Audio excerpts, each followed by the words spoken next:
Le texte qui nous est soumis aujourd'hui touche à la crédibilité même de notre institution, à l'image que l'Assemblée nationale renvoie au peuple sénégalais.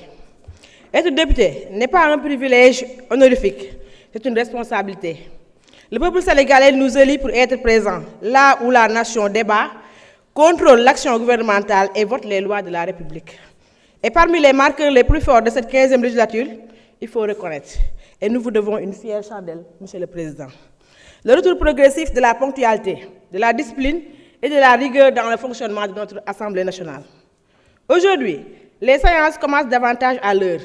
Les travaux sont mieux organisés à l'institution et l'institution retrouve progressivement le sens du sérieux républicain. Cela peut paraître banal, mais c'est fondamental. Parce qu'une institution forte commence d'abord par le respect du temps républicain.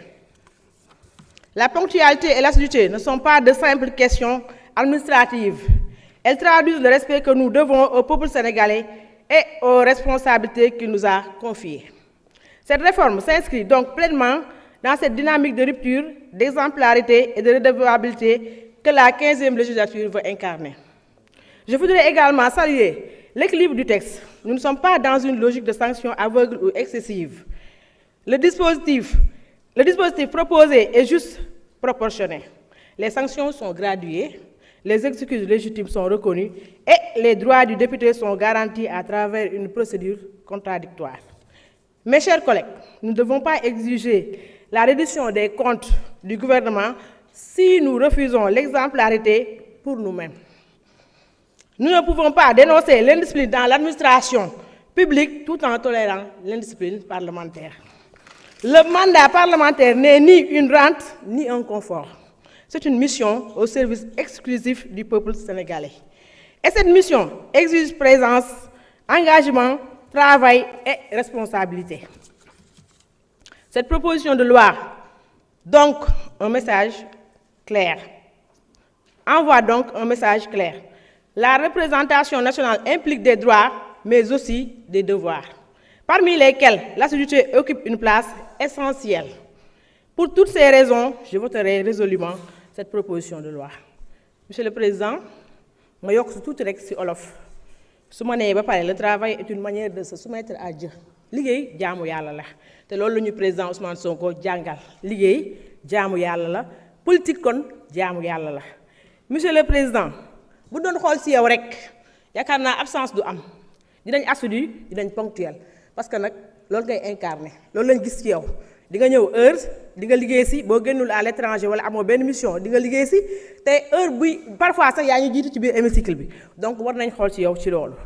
may wax tamit ne ñu dellu xoolaat ci Pa Alla Kane ak tonton Mayebe Mbaye ñooñu ay référence lañ ci assemblée nationale bi parce que nag man parfois damay sonn sax ma ne man de sonn naa mais bu ma gëstoo gis Pa Alla rek damay amaat tuuti énergie parce que moom sonnul tàyyiwul moo fiy jiitu moo fiy mujj tonton Mayebe pareil kon yéen ñu ngi leen di rendre hommage bu baax a baax a baax.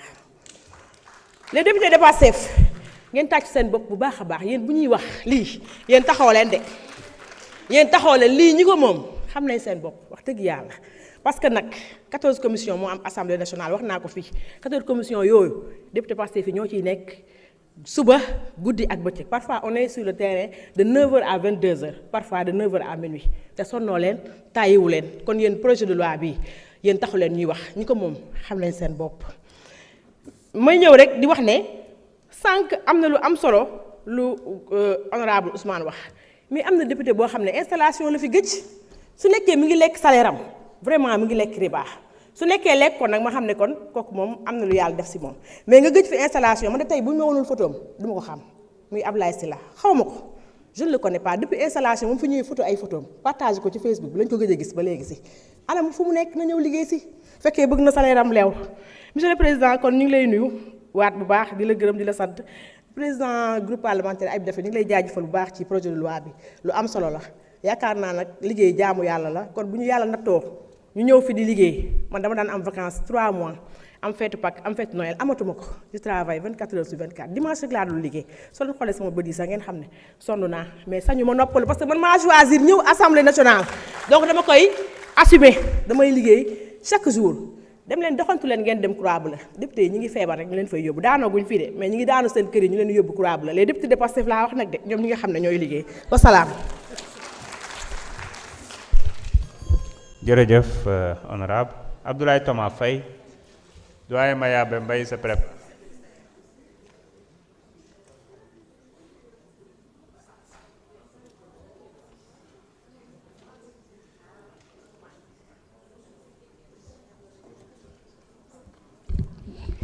Merci beaucoup monsieur le président. Salam alaikum wa rahmatullah. Chers honorables députés, maa ngi leen di nuyu. Madame la secrétaire d'État ñu ngi lay nuyu. Monsieur le président, au fait bëri na lu ma bëggoon wax sax sama collègue Saliou Ndione wax na ko. Et je pense que li mu relevé c'est très important, surtout en ce qui concerne les commissions. Et c'est là où aussi que je voudrais dire que président Ayib moom ak nu mu tuddati sax madame Aïssata Tall que ci réforme yi aussi man je trouve qu'il serait intéressant, c'est vrai yéen a bind règlement intérieur bi ñu koy réformer et tout, et je vois la logique qui a été prise, mais aussi qu'il serait intéressant surtout ñu bàyyi xel en fait les députés lan moo ci seeni xalaat, parce que tey règlement intérieur bi nga xam ne moom la ñuy réformer waat, je trouve qu'il y a beaucoup de choses même à réformer en réalité. Donc j'insiste sur les commissions comme ni ko Saliou waxee. Donc la présence aussi là-bas doit être obligatoire et qu'il y ait des sanctions, parce que loolu moom mooy yoon, parce que liggéeyu député yemul aussi véritablement ci plénière aussi bi nga xam ne rek moom la ñuy def. Beneen chose bi mooy ma am juste une question à demander à Ayib mooy sanction yi ñuy wax li ñuy considérer comme absence, est-ce que les procurations maanaam dañuy considérer la personne est absente ou bien donc elle n'est pas absente, bëggoon naa ci xam loolu. Beneen chose bi ma bëgg a relever mooy Maïmouna mu ngi koy wax léegi ñu ngi jaajëfal député yi et tout, mais man je trouve que réforme yi waroon na àgg sax ci xam nga Assemblée nationale tey pratiquement la session ordinaire se termine fin juin. Pratiquement on a 3 à 4 mois de vacances. Moi je trouve que c'est pas sérieux, c'est-à-dire ay nit mënuñu jiite ab réew ba pare en fait ñuy mën a am ay 3 mois et autres de vacances, c'est-à-dire vacances yi dafa waroon di yem ci 1 mois la session, man loolu laa gëm, et ça je l'ai dit. Donc man loolu laa bëggoon souligner. Et une dernière chose monsieur le président de l'Assemblée nationale, di fàttali rek ne Assemblée nationale bi ñu nekk c'est une institution qui est autonome, et que ñun député lépp loo xam ne jàpp nañu ne war nañu ko voter conformément à nos prérogatives danañ ko voter, et incha allahu rabbi aussi luñ ci war a promulguer dinañ ko promulguer et tout. Kooku il faut que ça soit clair. L'Assemblée nationale dafa autonome, et loolu duñ ko discuter, duñ ci def dara. Ku assemblée bi neexul nag bu la neexee à un moment donné tu peux dissoudre, loolu amul benn problème. Je vous remercie.